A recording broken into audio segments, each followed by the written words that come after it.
आप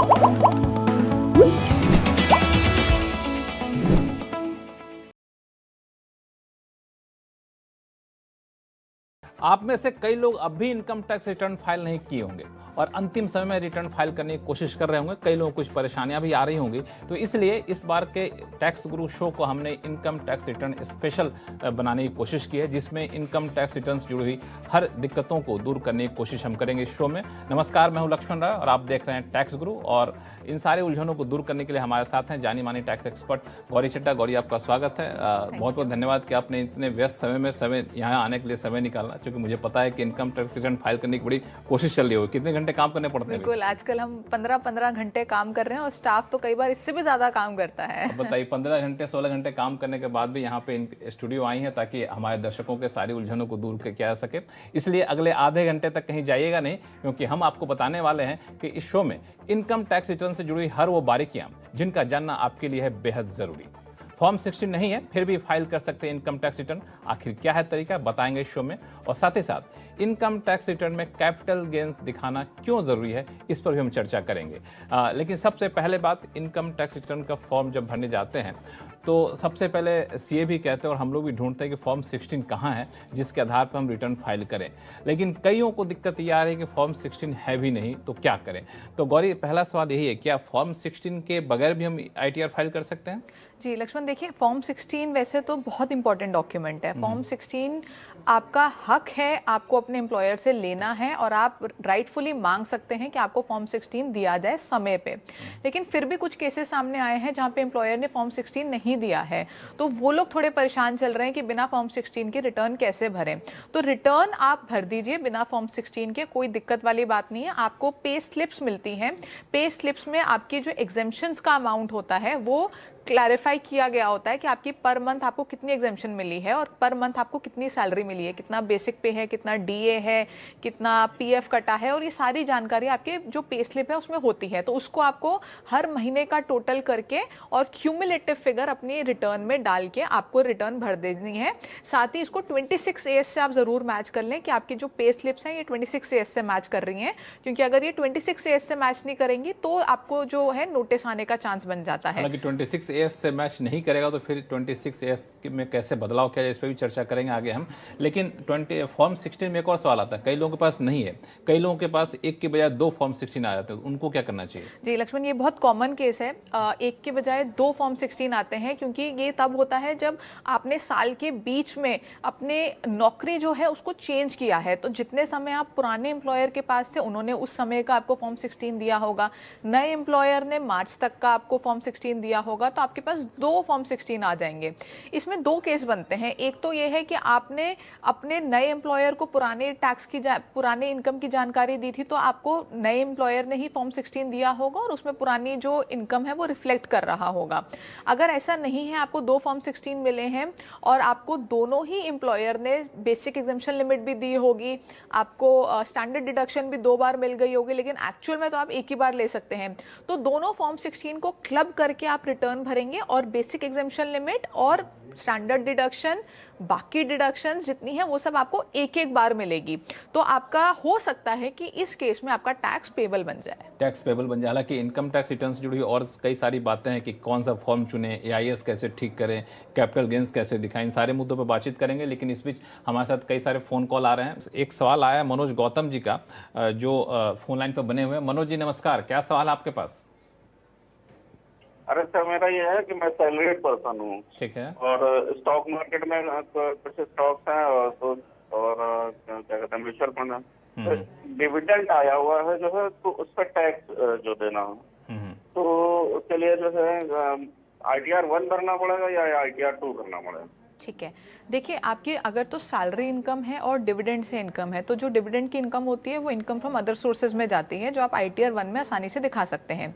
लेकिन आप स्टॉक्स में भी इन्वेस्ट करते हैं, तो इसमें 2 चीज़ें हो सकती हैं। एक तो ये है कि आप लॉन्ग टर्म के लिए इन्वेस्ट कर रहे हैं, स्टॉक खरीद के रख रहे हैं, बेच नहीं रहे हैं, तो आपको कोई कैपिटल गेन नहीं होगा, उस केस में आप आईटीआर 1 ही भरेंगे। लेकिन अगर आप बार बार खरीद बेच कर रहे हैं और आपको कैपिटल गेन हुआ है या बिजनेस इनकम हुई है, एफ&ओ से हुआ है, इंट्राडे से हुआ है, तो आपको अगर कैपिटल गेन हुआ है तो आईटीआर 2 भरनी होगी, और बिजनेस इनकम है यानी एफ&ओ, इंट्राडे या वॉल्यूम ज़्यादा है, फ्रीक्वेंसी ज़्यादा है, तो नॉर्मल बिजनेस इनकम दिखानी होगी आपको ITR 3 में। तो इस तरीके से आप ITR 1 भरना है कि ITR 2 भरना है या फिर 3 भरना है, इस बात का बंटवारा कर सकते हैं। लेकिन ये कन्फ्यूजन सिर्फ गौतम जी के पास नहीं है, मुझे लगता है कई लोगों के अंदर कन्फ्यूजन होता है कौन सा फॉर्म भरें। तो अगर आप एक बार बता सकें संक्षिप्त में कि किन लोगों के लिए कौन सा फॉर्म ज़्यादा उपयोगी, कौन सा फॉर्म भरें वो। ठीक है, देखिए सबसे पहले तो आता टोटल है कितने आपका, फॉर्म होते हैं वैसे? देखिए वैसे 7 फॉर्म्स होते हैं, मैं आपको फर्स्ट 6 बताती हूँ जो आपके लिए रेलेवेंट हो सकते हैं। पहला जो फॉर्म होता है ITR 1 सबसे आसान होता है भरना। उसकी कुछ कंडीशंस हैं, उसकी कंडीशंस हैं कि आपकी सैलरी इनकम होनी चाहिए, income from house property, 1 house property हो सकती है, और इनकम फ्रॉम अदर सोर्सेज हो सकती है। अगर आपकी कैपिटल गेन या बिजनेस इनकम है तो आप ITR 1 नहीं भर सकते। साथ ही आप किसी कंपनी में डायरेक्टर हैं या अनलिस्टेड शेयर होल्डिंग रखते हैं तो भी आप ITR 1 नहीं भर सकते। और अगर आपकी इनकम 50 लाख से ज़्यादा है या आप फॉरेन कंट्री के एसेट में आपके पास कोई एसेट है या साइनिंग अथॉरिटी भी है तो भी आप ITR 1 नहीं भर सकते। इन केसेस में आपको ITR 2 भरनी होगी।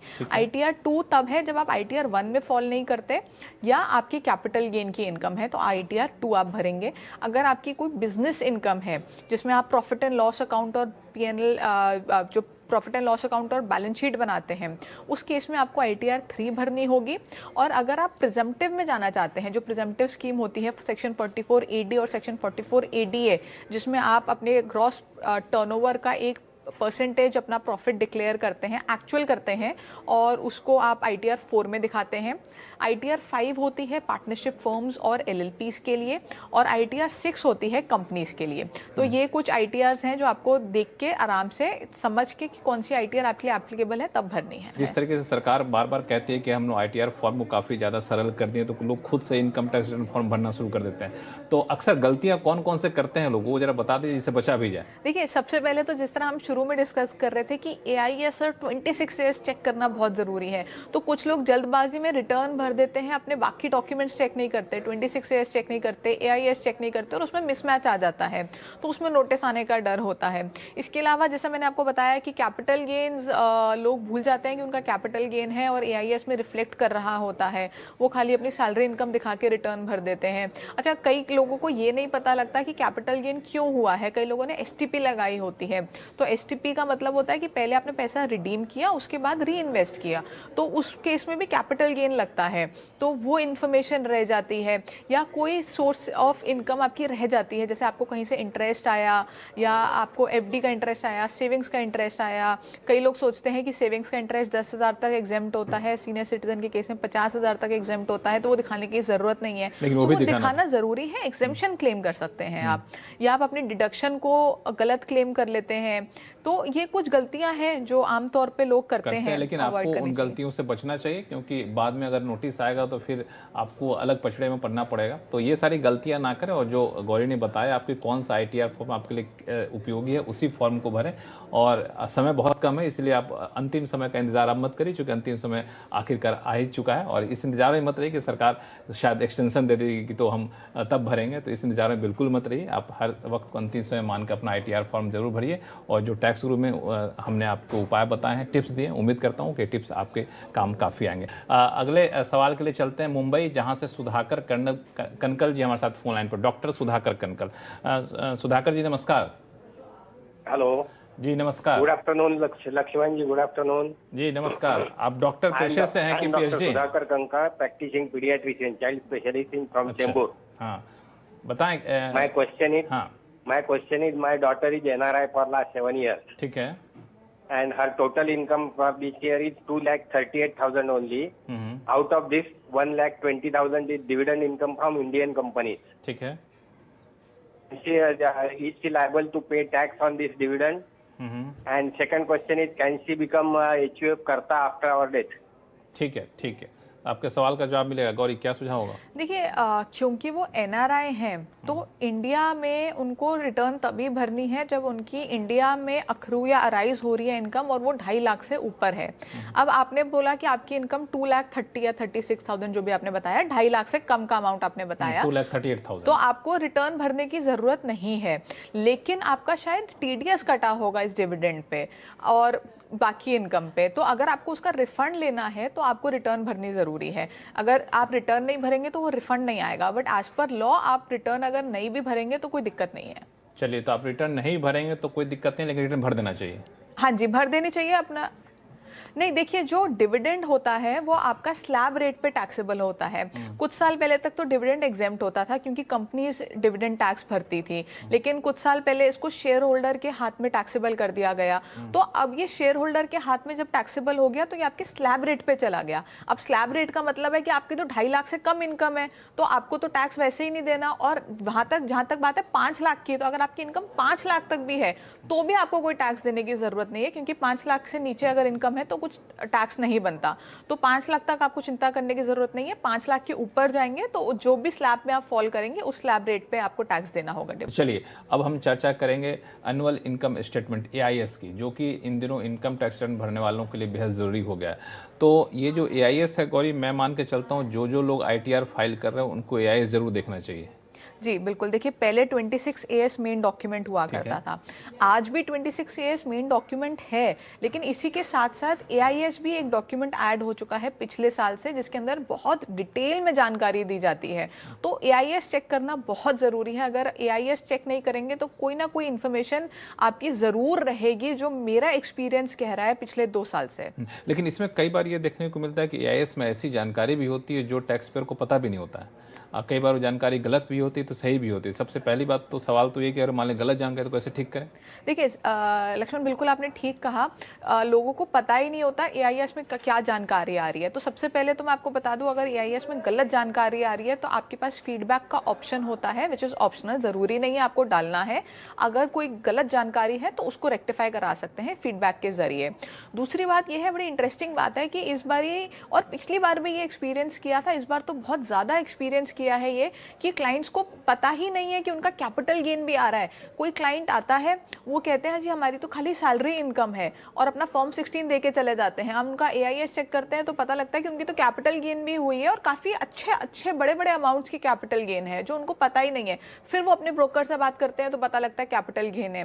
तो आप ये इन्फॉर्मेशन मिस मत कीजिए, क्योंकि अगर आपने कैपिटल गेन की इन्फॉर्मेशन नहीं दी अपने रिटर्न में तो आपको नोटिस आने का चांस बिल्कुल बनता है। तो ऐसा भी होता है कि कैपिटल गेन्स का पता नहीं होता है टैक्स पेयर्स को और AIS में दिख रहा होता है, ऐसे कौन से बिल्कुल कमाल की बात है लक्ष्मण, ऐसा बहुत कॉमनली देखा जा रहा है कि टैक्स पेयर्स को पता ही नहीं है कि उनका कैपिटल गेन है, और AIS में देख के उनके जो प्रोफेशनल्स हैं, CAs हैं, और जिनसे भी वो रिटर्न भरवाते हैं, वो बता रहे हैं कि आपका AIS में तो कैपिटल गेन आ रहा है, आप उसकी जानकारी भी तो दीजिए। तो कैपिटल गेन्स की जानकारी देना बहुत जरूरी है, वरना महंगा पड़ सकता है। बिल्कुल, नोटिस आ सकता है इस केस में। अगर आप कैपिटल गेन की जानकारी नहीं देते हैं और सरकार के पास ऑलरेडी इन्फॉर्मेशन है कि आपने सेल की है म्यूचुअल फंड्स की या शेयर्स की, तो आपको, या प्रॉपर्टी की, कोई भी कैपिटल, किसी भी तरह का कैपिटल गेन, तो आपको नोटिस बिल्कुल आ सकता है। तो इसमें जो AIS में कैपिटल गेन्स दिखाता है, जो देनदारी बनती है, वो पूरा कैलकुलेट करके बताता है, तो जो नहीं, देखिए, कैलकुलेट करके नहीं बताता, वो सिर्फ ये बताता है कि आपने सेल की है इतने अमाउंट की, और वो अमाउंट भी गलत हो सकता है, लेकिन आपको ये तो पता लग गया ना कि आपकी जानकारी सरकार के पास है कि आपने सेल किया है। तो आपने रिटर्न में सही जानकारी देनी है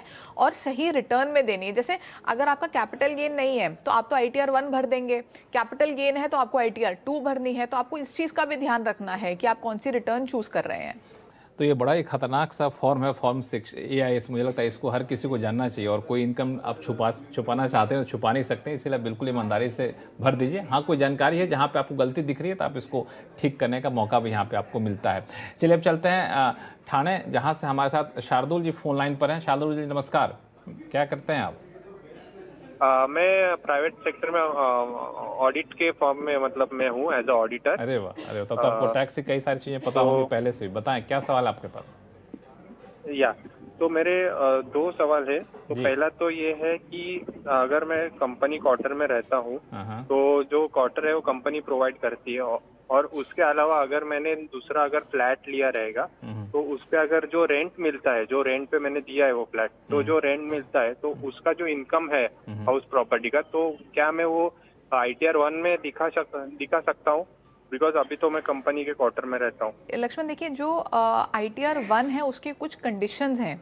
तो अगर आप वो सारे कंडीशंस फुलफिल करते हैं, जैसे कि आप किसी कंपनी में डायरेक्टर नहीं है, आपके पास कोई अनलिस्टेड शेयर्स नहीं है, आपकी इनकम 50 लाख के ऊपर नहीं है, और आपकी 2 हाउस प्रॉपर्टी से इनकम नहीं है, और आपकी कोई बिजनेस इनकम नहीं है, कैपिटल गेन इनकम नहीं है, तो आप ITR 1 भर सकते हैं।